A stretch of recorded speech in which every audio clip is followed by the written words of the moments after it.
महाकुंभ में भगदड़ के बाद अब हालात काबू में है, लेकिन इस भगदड़ ने महाकुंभ पर ऐसा दाग छोड़ दिया जो जिंदगी भर छूटने वाला नहीं है।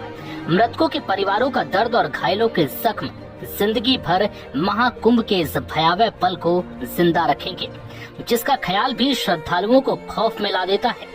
भगदड़ के बाद महाकुंभ में मची चीख पुकार ने वहां आए श्रद्धालुओं की आत्मा को झकझोर दिया।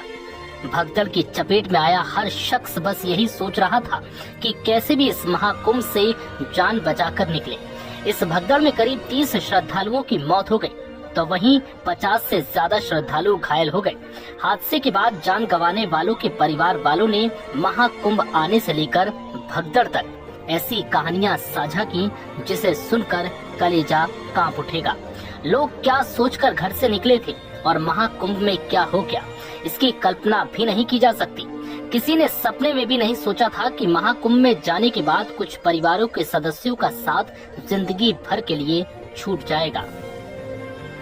मौनी अमावस्या के मौके पर प्रयागराज की ही नीलम श्रीवास्तव 2 बेटे और एक बेटी समेत अपने 2 रिश्तेदार महिलाओं के साथ नहाने गई थी। सुबह ही उनके साथ गए और सदस्यों ने संगम स्नान भी कर लिया, लेकिन बच्चे स्नान करने वाले ही थे। इस समय घाट पर अचानक कुछ भगदड़ सी मची। परिवार के सभी लोगों ने हादसे को देखते हुए एक दूसरे का हाथ जोर से पकड़ लिया, लेकिन ज्यादा भीड़ होने की वजह से जो धक्का लगा तो परिवार के एक-एक सदस्यों का हाथ छूटता चला गया।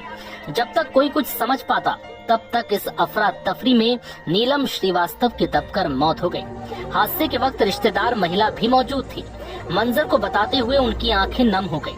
मृतका नीलम श्रीवास्तव के बेटे के मुताबिक, हम कुछ ही लोगों ने स्नान किया था, कपड़े भी पहन लिए थे और कुछ ने कपड़े तक नहीं पहन पाए थे, लेकिन तब तक पीछे से ऐसा धक्का आया कि मजबूती से हाथ पकड़ने के बावजूद एक-एक कर एक दूसरे का हाथ छूटता चला गया।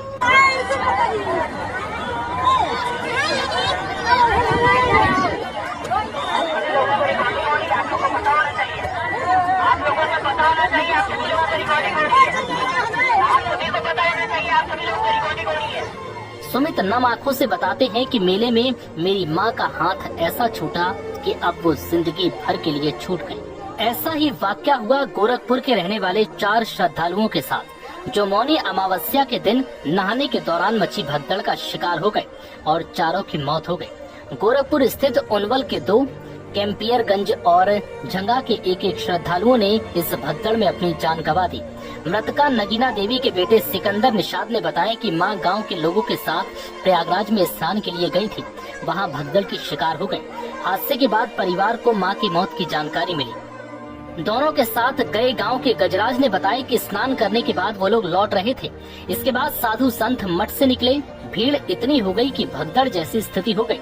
इस हादसे में शिकार होकर पन्ने निषाद और नगीना देवी की मौत हो गई।